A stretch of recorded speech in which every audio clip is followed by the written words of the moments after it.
여러분 추운 날씨에 잘 지내셨습니까? 오늘은 마태복음 7장 13절부터 23절까지 같이 한 목소리를 읽겠습니다. 시작. 좁은 문으로 들어가라. 멸망으로 인도하는 문은 크고 그 길이 넓어 그리로 들어가는 자가 많고 생명으로 인도하는 문은 좁고 길이 협착하여 찾는 자가 적음이라. 거짓 선지자들을 삼가라. 양의 옷을 입고 너에게 나오나 속에는 노략질하는 일이라. 그들의 열매로 그들을 알지니 가시나무에서 포도를 또는 엉겅퀴에서 무화과를 따겠느냐. 이와 같이 좋은 나무마다 아름다운 열매를 맺고 못된 나무가 나쁜 열매를 맺나니 좋은 나무가 나쁜 열매를 맺을 수 없고 못된 나무가 아름다운 열매를 맺을 수 없느니라. 아름다운 열매를 맺지 아니하는 나무마다 찍혀 불에 던져지느니라. 이러므로 그들의 열매로 그들을 알리라. 나더러 주여 주여 하는 자마다 다 천국에 들어갈 것이 아니요 다만 하늘에 계신 내 아버지의 뜻대로 행하는 자라야 들어가리라. 그날에 많은 사람이 나더러 이르되 주여 주여 우리가 주의 이름으로 선지자 노릇하며 주의 이름으로 귀신을 쫓아내며 주의 이름으로 많은 권능을 행치 아니하니까 하리니 그때 내가 그들에게 밝히 말하되 내가 너희를 도무지 알지 못하니 불법을 행하는 자들아 내게서 떠나가라 하리라. 아멘. 22과 천국에 들어가는 사람입니다. 여러분, 천국에 들어가는 사람은 어떤 사람일까요?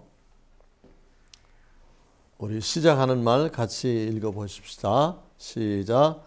천국에 들어가는 사람은 어떤 사람일까요? 모든 사람은 죄인으로 태어나 죄 가운데 살다가 지옥에 가게 되었는데 예수님께서 오늘 말씀을 통해 천국에 들어갈 수 있는 길을 가르쳐 주셨습니다.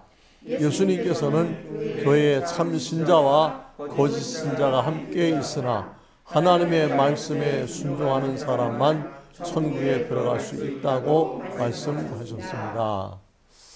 그렇습니다. 천국에 들어가는 사람은 어떤 기준이 있어요. 아무나 천국에 들어간다면 거긴 천국이 아닐 거예요. 이제 지금 많은 학생들이 40여만 명의 학생들이 지금 대학 입시를 준비하고 있는데 그들 중에 서울대학교에 들어가는 사람들은 소수의 정해진 사람들이 있어요. 그리고 이제 뭐 서울에 있는 대학교, 또 뭐 경기도에 있는 대학교, 아니면 저 멀리 좀 이렇게 수준 낮은 대학 이렇게 가고 그러는데 그건 뭐예요?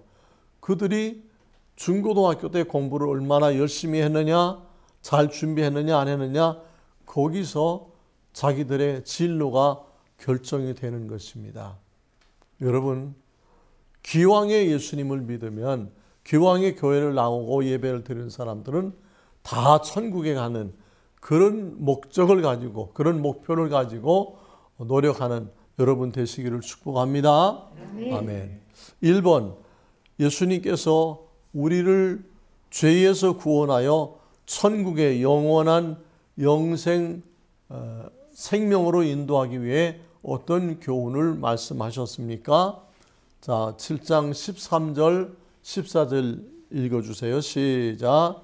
증선으로 들어가라. 멸망으로 인도하는 문은 크고 그 길이 넓어 그리로 들어가는 자가 많고 생명으로 인도하는 문은 좁고 그 길이 협착하여 찾는 자가 적음이라. 여러분, 사람들이 이기적인 생각을 가지고 자기 욕심을 가지고 더 좋은 길, 더 넓은 길, 더 편한 길, 그런 길을 가려고 하는 사람들은 그 사람들은 생명으로 갈 수 없다는 얘기예요. 영원한 생명이 있는 천국에 가기 원하면 좁은 길로, 좁은 문으로 들어가야 된다고 그렇게 말씀하세요. 시편 1편에도 복이 있는 사람은 악인들의 꾀를 좇지 아니하며 죄인들의 길에 서지 아니한다 그랬어요. 그러니까 좁은 문으로 가라, 좁은 길로 가라 하는 이 말씀은 한마디로 말하면 겸손한 마음을 가지고 절제된 그런 삶을 살아야 된다는 거예요. 내가 하고 싶은 거 다 하고 남들이 하는 거 다 따라서 하는 사람은 천국에 갈 수가 없어요. 왜? 사람은 두 가지를 잘할 수 있는 사람이 없어요. 한 가지만 잘하기도 여간 힘든 게 아니에요. 한 가지만 해도 성공 못하는 사람이 대다수예요. 그래서 성공이라는 것이 어려운 거예요. 아주 열심히 한 가지 일에 막 전심전력을 다 해도 성공할까 말까예요. 그런데 겸손한 마음을 가지고 절제된 마음을 가지고 나에게 주어진 일에 최선을 다하는 사람, 그 일을 위해서 모든 노력을 다 경주하는 사람, 그런 사람만 천국에 간다. 그런 말씀을 예수님께서 우리에게 가르쳐 주시는 거예요. 화려하고 넓고 그런 길을, 그런 인생을 살려고 하는 사람은 좀 고민을 해봐야 될 줄로 압니다. 2번, 예수님께서는 교회의 지도자인 선지자, 괄호 안에 보니까 목사들 중에도 거짓된 자가 있다고 하시며 그들에 대해 어떻게 말씀하셨습니까? 네, 15절 시작. 거짓 선지자들을 삼가라. 양의 옷을 입고 너에게 나오나 속에는 노략질하는 일이라. 예, 양의 탈을 쓰고 양을 잡아먹으러 오는 이리가 있어요. 늑대가 있어요. 그런 것처럼 목사라는 이름을 가지고 아주 선한 표정을 짓고 선한 말을 하면서 그러면서 사람들의 영혼을 해치고 사람들을 불행하게 만드는 그런 거짓 목사가 있다는 거예요. 여러분, 생각밖에 거짓 목사가 많이 있습니다. 거짓 목사가 뭐 한 10,000명 중에 하나만 있으면 참 좋겠어요. 그런데 우리의 기대와는 달리 이 세상에는 진실한 사람이 많아요? 거짓된 사람이 많아요? 거짓된 사람이 많아요. 거짓말하는 사람은 거의 다 거짓말을 하고 살아요. 이 세상에 사는 사람들을 보면 거의 대다수가 거짓말을 해요. 뭐 장사하면서 이게 좋은 겁니다. 이거 미치고 주는 겁니다. 이거 전부 다 거짓말이에요. 전부 다. 왜 사람들이 거짓말을 좋아하는가? 마귀에게 영향을 받아서 그래요. 요한복음 8장에 보니까 마귀는 거짓의 아비라 그랬어요. 마귀는 에덴 동산에서부터 하와를 속일 때에 거짓말을 했어요. 내가 이 선악과를 따먹으면 하나님과 같이 된다. 그래서 하나님께서 이 선악과를 먹지 말라고 그런 거야. 그렇게 해서 아담과 하와가 선악과를 따먹고 죄인이 되게 만들었어요. 근데 그 죄의 유전자가, 그 죄의 이 대물림이 모든 사람들에게 다 전해지고 있어요. 그리고 이 사회가 온통 다 거짓으로 가득 차 있어요. 뭐 정치하는 사람이나 또 교수하는 사람이나 뭐 검판사들 중에도 목사도 거짓 목사가 있으니 뭐 말할 것도 없죠. 여기 가까운 곳에 서울 구치소라는 곳에 가보면요, 거기는 공부 많이 한 사람, 뭐 검사, 판사 한 사람들, 국회의원 한 사람들, 심지어 대통령 했던 사람까지도 교도소에 들어가 있어요. 왜 그러겠어요? 지금 뭐 뉴스에 보니까 일본 수상했던 사람도 지금 이제 조사한다고 그래. 뭐 이렇게 부정이 있는가 봐요. 사람들이 이기적인 생각 가지고 자기 편할 대로 그렇게 막 살면은 결국은 그걸 다 갚아야 되는 거예요. 그 벌을 다 치러야 되는 거예요. 죄값을. 그런데 뭐 교수가 좀 거짓되고 뭐 검판사가 좀 거짓되는 것은 그 사회적으로 미치는 영향력이 그렇게 크지 않아요. 그런데 하나님의 말씀을 전하는 목사가 거짓말을 하면은 이것은 어마어마한 그런 파장을 일으키는 거예요. 정말 이 사회의 기본 질서를 다 무너뜨리는 게 되는 거예요. 왜? 진리의 말씀을 전하는 사람이 거짓으로 전한다면 그러면 더 이상 보루가 없어요. 마지막 보루가 무너지는 거예요. 정말 세상이 다 거짓으로 타락을 해도 이 하나님의 강단은 목사님들은 진실을 말해야 돼요. 하나님의 진리의 말씀만을 전해야 하는 거예요. 그렇지 않으면 세상의 희망의 불이 꺼져버리는 거예요. 마지막 희망의 등불이 꺼지면 캄캄한 어둠 속에서 사람들이 방황하고 헤매게 돼 있어요. 그래서 목사가 중요한 거예요. 그 목사는 성직자라고 그러잖아요. 목사는 거룩한 직분을 담당해야 되는 사람이기 때문에 함부로 말해도 안 되고 함부로 행동해도 안 되는 거예요. 자기 절제가 없는 사람, 나는 하나님이 시키는 일을 하기 때문에 내 잘난 맛으로 하는 게 아니라 겸손하게 하나님의 말씀만 전해야 된다. 이런 자세로 하나님의 일을 해야 되는데 보면 그냥 자기가 엄청 잘난 사람인 줄 알고 자기 지식을 자랑하고 자기 생각을 이야기하고 이런 목사들, 이런 사람들은 조사해 보면 거의 대부분이 거짓 목사에 속해요. 목사는 연설하는 사람이 아니에요. 창작하는 사람이 아니에요. 목사는 하나님의 말씀을 성도들에게, 여러분들에게 차근차근 잘 설명해서 가르치는 사람이에요. 그리고 말로 이론적으로 가르칠 뿐만 아니라 행동으로 본을 보이는 사람이에요. 하나님을 믿는 사람은 이렇게 성경 말씀을 배우고 그렇게 살아야 됩니다 하는 것을 그걸 솔선수범해서 가르치는 그런 본이 되는 사람이에요.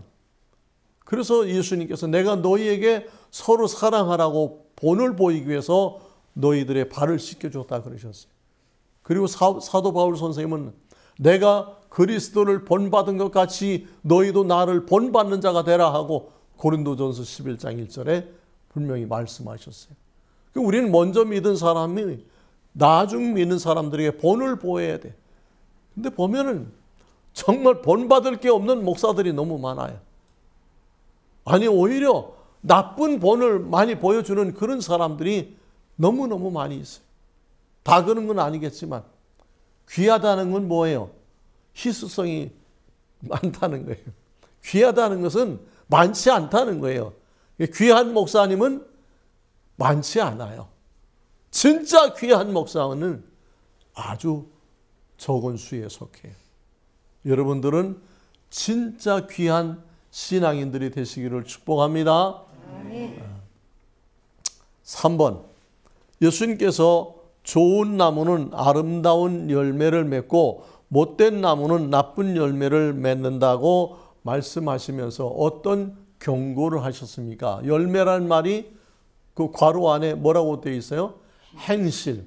여기서 예수님께서 나무의 열매를 얘기하시는데 사람으로 비유하면 그 사람이 행실, 행위로 맺는 열매. 그래서 행실이라고 그래요. 과실은 과일이 열릴 때 과실이라고 그러고 사람이 행위로 결정되어지는 것은 행실이라고 하는 거예요. 우리 같이 한번 읽어볼까요? 제가 17절, 18절 읽고 여러분 19절 읽겠습니다. 제가 이와 같이 좋은 나무마다 아름다운 열매를 맺고 못된 나무가 나쁜 열매를 맺나니 좋은 나무가 나쁜 열매를 맺을 수 없고 못된 나무가 아름다운 열매를 맺을 수 없느니라. 시작. 아름다운 열매를 맺지 아니하는 나무마다 지켜 불에 던져주느니라. 20절도 읽으세요. 시작. 이러므로 그들의 열매로 그들을 알리라.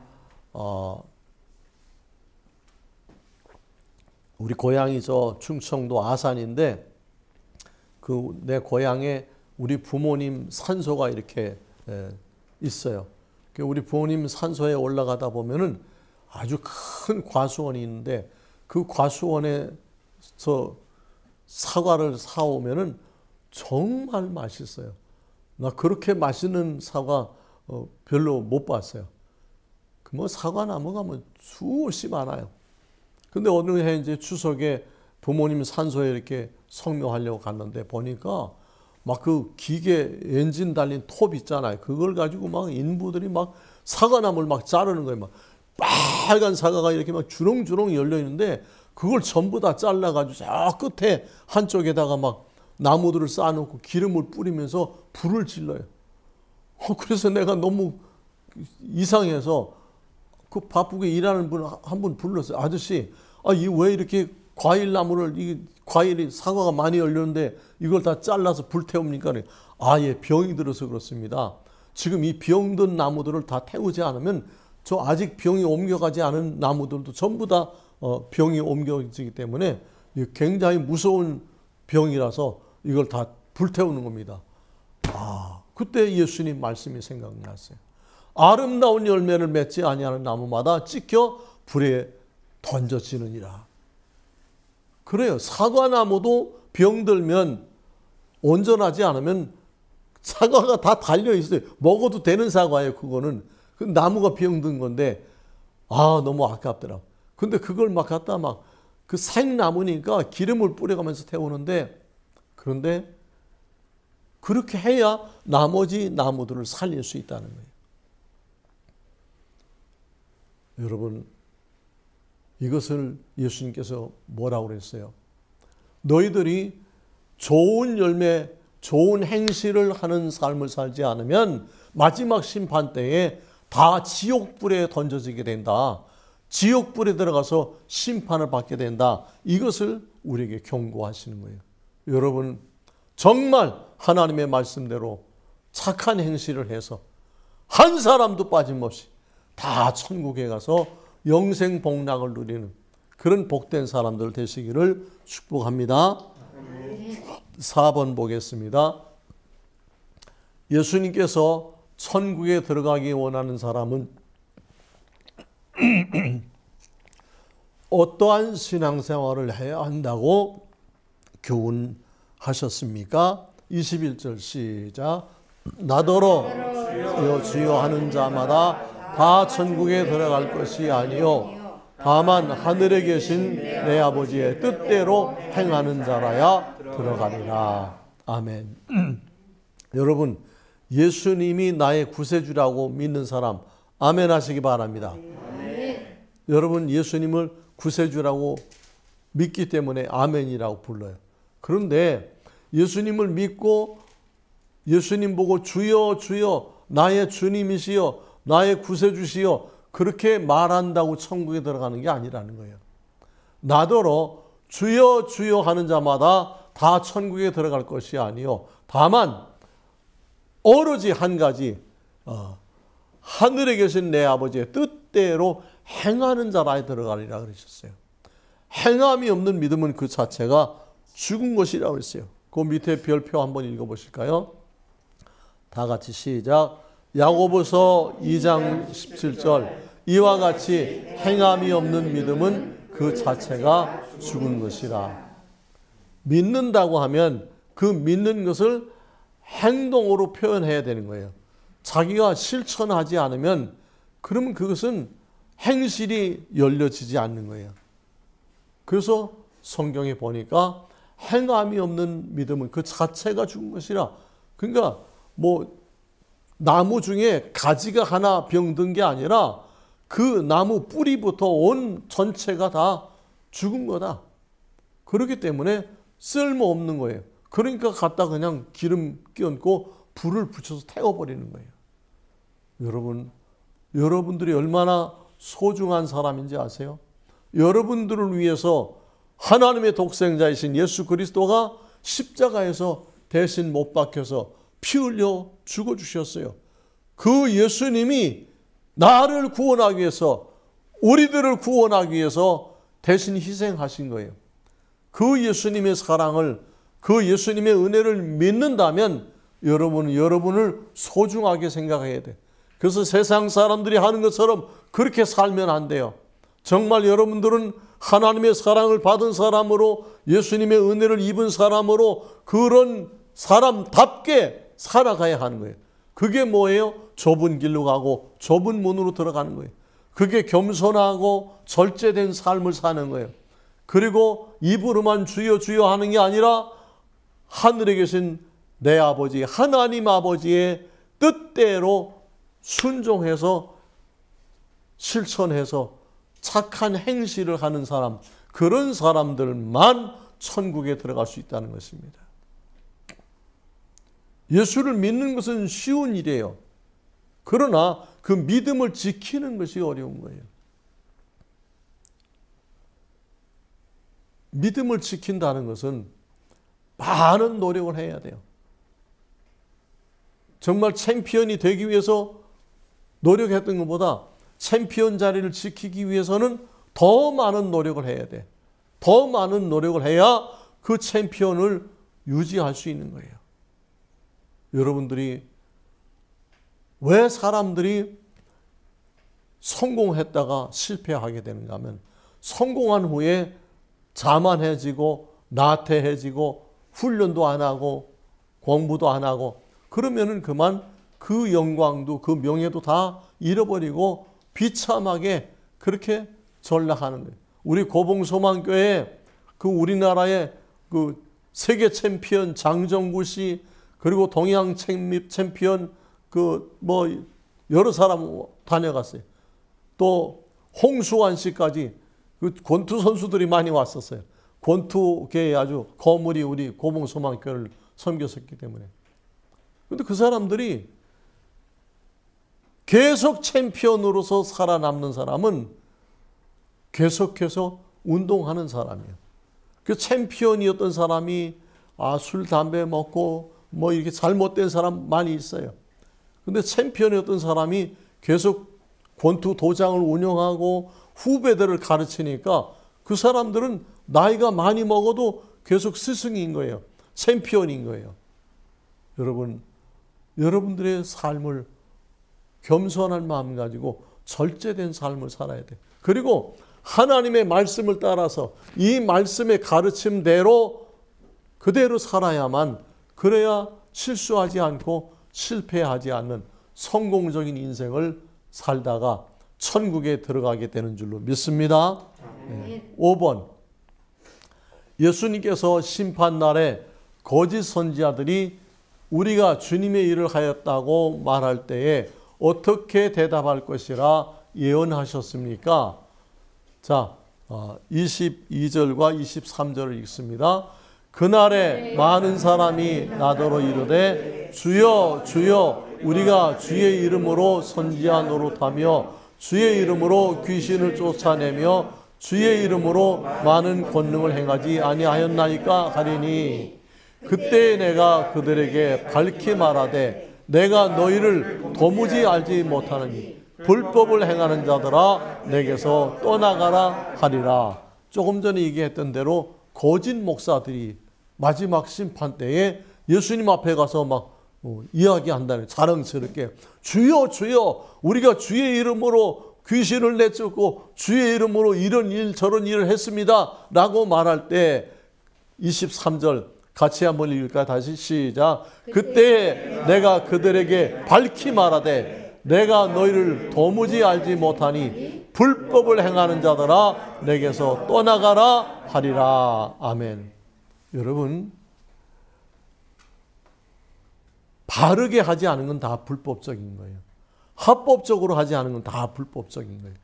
그것은 전부 다 어떤 결과를 가져왔더라도 그건 소용이 없는 거예요. 우리 이 핸드폰이 이게 010 핸드폰 번호는 11자리예요. 11자리 숫자가 11개인데 이걸 누르다가 하나만 잘못 누르면 이게 내가 서울 사람한테 전화하려고 하는데 부산으로 갈지 광주로 갈지 몰라요. 11개 중에 1개만 틀려도 그래요. 아니 100분의 하나만 틀려도 그것은 옳지 않은 거예요. 그것은 법적으로 볼 때 불법인 거예요. 미달인 거예요. 그래서 하나님이 온전하시니 너희도 온전하라. 예수님 그러셨잖아요. 우리가 온전한 사람이 될 수는 없어요. 근데 온전한 사람이 되기 위해서 노력하고 힘쓰고 애쓰면 하나님이 그것을 온전한 사람이라고 인정해 주신다는 거예요. 할렐루야. 이것이 칭의라는 거예요. 칭의. 칭의라는 것은 내가 의롭지 않은 사람인데 하나님이 나의 모습, 나의 노력, 나의 그 수고를 보시고 그래 너는 의롭게 살았다. 의로워지려고 노력했기 때문에 내가 너를 의인으로 인정한다. 그러시는 거예요. 여러분 마지막 때에는요. 말씀대로 살지 않은 사람, 법대로 하지 않은 사람들은 다 소용이 없어요. 예수님께서 뭐라고 했어요? 그때가 뭐예요? 이 세상 심판 날이에요. 이제 마지막 날이 오면은 지금 코로나19가 발생한 것도 이게 말세가 다가온다는 신호예요. 지진이 나고 화산이 터지고 이 모두 다 지금 천재지변이 일어나는 거 다 이것이 예수님이 오실 때가 됐다는 징조가 나타나고 있는 거예요. 그래서 그때 예수님이 오셔서 온 세상 모든 사람을 심판하실 때에 내가 거짓 목사들, 거짓 선지자들에게 밝히 말하되 내가 너희를 도무지 알지 못하나니. 여러분 알지 못하셔요.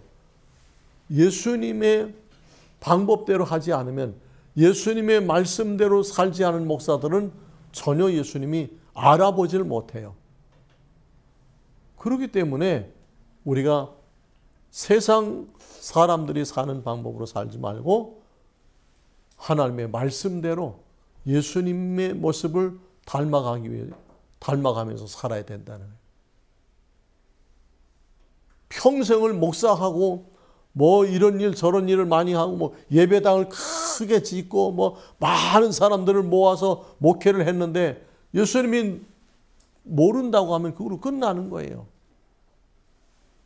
이것이 천국의 법이에요. 내 개인이나 교회나 모두 다 마찬가지. 우리에게 하나님께서 이 성경 말씀을 주신 것은 이 성경 말씀이 법이기 때문에 그래요. 이 법대로 살지 않으면 다 소용없는 거예요. 아무리 착한 일을 많이 해도 좋은 일을 많이 해도 예수님을 믿지 않고 예수님의 말씀대로 하지 않으면 그것은 예수님이 모르는 사람이에요. 모르는 일이 되는 거예요. 여러분, 누가 어떤 사람이 천국에 들어가요? 천국에 들어가는 사람은 예수님의 말씀대로 하나님의 뜻대로 순종하는 사람들, 그런 사람들이 천국에 들어가는 줄로 믿습니다. 아멘. 기도하십시다. 하나님 아버지 은혜를 감사합니다. 이제 날씨가 추워지는 겨울이 깊어가고 있습니다. 또 참 설상가상 이렇게 코로나19가 참 감염자가 많이 늘어나고 있는데 아버지 하나님 불쌍히 여겨주시고 특별히 우리 소년원의 어린 학생들을 사랑하여 주시옵소서. 아버지 우리 소년원 학생들이 코로나19에 걸리지 않도록 주님 지키고 보호하여 주시옵소서. 또 우리 교직원 선생님들에게도 은혜를 베푸시고 그 수고하는 손길 위에 축복하여 주시옵소서. 하나님 참으로 천국에 가지 못하면 다 실패한 인생입니다. 아버지 이 세상에서 어떤 모습으로 살았든지 천국에 가서 부활한 모습으로 영원토록 영생복락을 누리기 위해서 하나님의 말씀을 따라 사는 하나님의 말씀에 순종하는 그런 우리들이 다 되게 하여 주시옵소서. 예수 그리스도 이름으로 기도하옵나이다. 아멘.